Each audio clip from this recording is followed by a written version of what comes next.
Are the Jehovah's Witnesses congregations actually a company? Well, let's just find out here.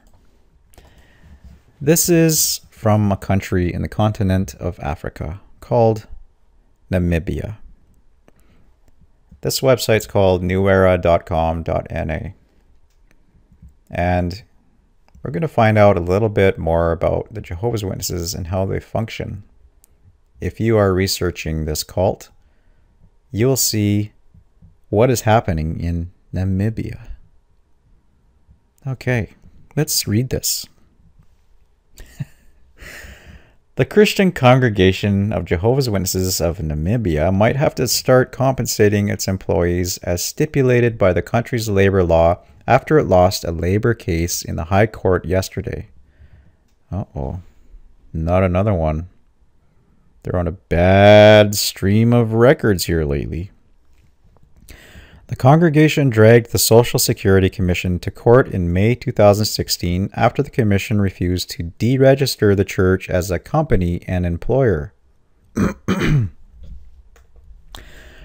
congregation is trying to evade its obligations under the SSC Act, and this court cannot allow employees to be unprotected in the event they fall ill, become pregnant, or die, explained Judge Petrus Inungu.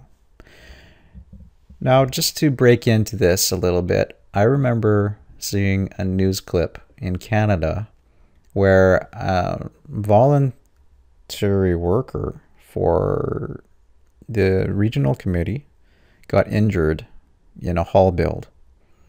And there was no compensation. There was no workers' compensation.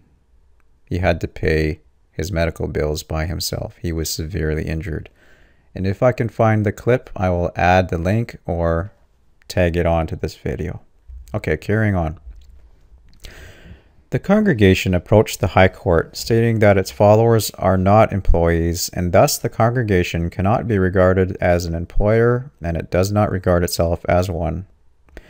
Furthermore, there is no employment contract between the congregation and its followers, even though they take a vow of obedience and poverty to serve as full-time servants of Jehovah's Witnesses.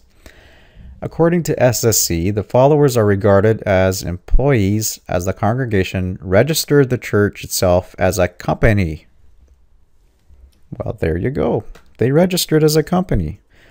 Based on the investigations conducted by SSC, the followers carry out duties for a fixed period between 7 hours 45 to 16 hours 45, Mondays to Fridays.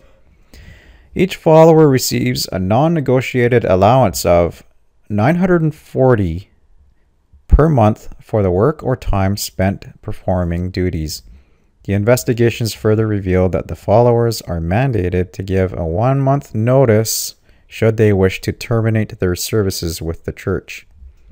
The church has 2,448 registered members from their 44 branches worldwide, or countrywide.